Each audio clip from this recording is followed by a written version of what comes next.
benchmarks. 44 other states all signed up for this.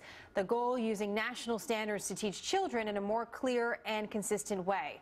But more and more educators are now pushing back against Common Core along with families. So we want to take a moment to talk about this. Joy Pullmann is a research fellow at the Heartland Institute, and Michael Berkman is a national policy director at the Thomas B. Fordham Institute. You both are very familiar with each other. I know you've debated this issue many times. It's nice to have you on the program. And I want to get straight to some of our viewer questions about Common Core because it's come up in political debates. Michael, take this one from Audrey.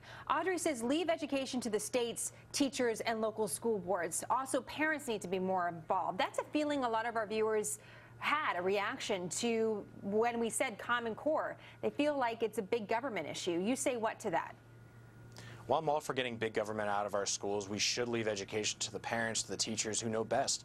But people who are claiming that Common Core is somehow going to ruin local control for our schools just don't understand what this is all about. This is a state-led initiative. It's led by the 48 states that created it, the 45 states that adopted the standards. These are basic, I'll even say conservative benchmarks for English and language arts, and as well as math, for what we expect students to know by the end of high school. And that's something that we can all support. What is wrong with Common Core? Why do people have an issue with it, Joy? Well, let me count the ways.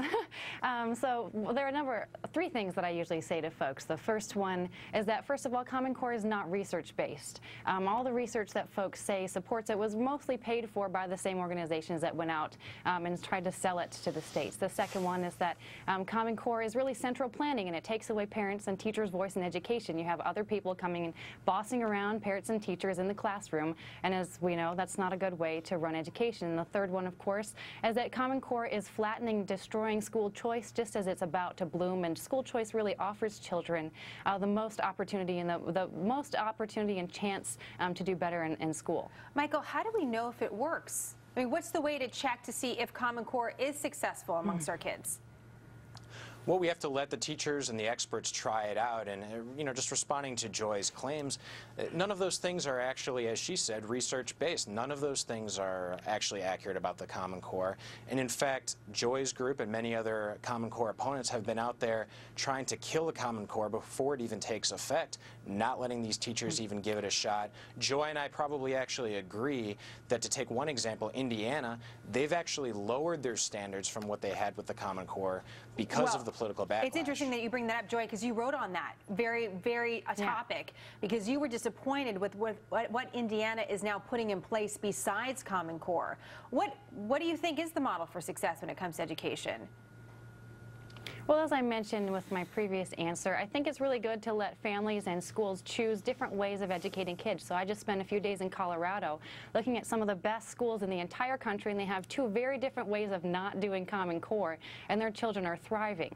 So a really good alternative, rather than taking power away from individuals and our voice and our parents' ability to influence what their kids are learning and tailor education to children, a better alternative is to give people the power to have control over things themselves, rather than letting centralized planning and bureaucrats running education on behalf of our kids. Now, one of the areas where you both disagree is where Common Core actually came from.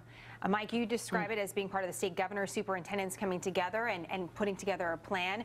Joy, you say it was done by trade groups behind closed doors, where no one really is accountable for that. Joy, you take that up first, because that seems to be very key to whether or not this is something we want to move forward on, depending on where it actually came from. Joy? Yeah, that's a deceptive claim that proponents of Common Core use. You heard Michael say it was state-led. Well, in this country, the mechanism, the legal way to do anything across states is given to us. It's called Congress. And Common Core did not go through Congress because last time national standards folks tried to do it, it was shot down. So they thought, well, we have to use a backdoor mechanism and pretend, that we'll cover ourselves with legitimacy by going through these Washington, D.C.-based lobbying groups. So Common Core was created within the halls of private trade organizations that are not subject to open meetings laws. They're not subject to open records laws. And to this day, we still don't know what happened there or why. Do we know, Michael? Well, we know exactly how these standards were created, and Joy is offering a completely false choice. Joy is saying we can have school choice or we can have the Common Core. We can have local control or we can have the Common Core. That's not the trade-off we're talking about here at all. This is about, do we want high standards or do we want low standards? Joy's group has been advocating for changing the Indiana standards, no matter what they are. They don't care what it is as long as it's not Common Core. And what did Indiana do? They changed the Indiana standards. They got rid of most of the core of what made Common Core so great. They got rid of Shakespeare. They got rid of the Bill of Rights. They got rid of the requirement that students should actually read our nation's founding documents. I personally think they should read our nation's founding documents, but let's talk about standards. Let's not try to lump all these other issues in, because those issues are separate and important to tackle. It's a big question about what standards we're holding our children to and whether or not they're the right standards. And this is becoming a political issue, and Indiana certainly caught our attention because the state governor there, Mike Pence, is thought of as having bigger political aspirations. So one wonders if this is really going to become one of those hot issues that we get as we get closer to the midterm elections and beyond. Love to have you both back. We have a lot of great questions from our viewers. We weren't able to get to all of them, but Michael and Joy, thank you so much for the time today. Thanks for having me. On the topic of how our children learn and what they know, a new study says some teenagers cannot differentiate between the real world and the virtual one. We're talking about online games and such. Why? Also, a cyber warning from the Department of Homeland Security. Stay away from one web server for a while. We'll explain.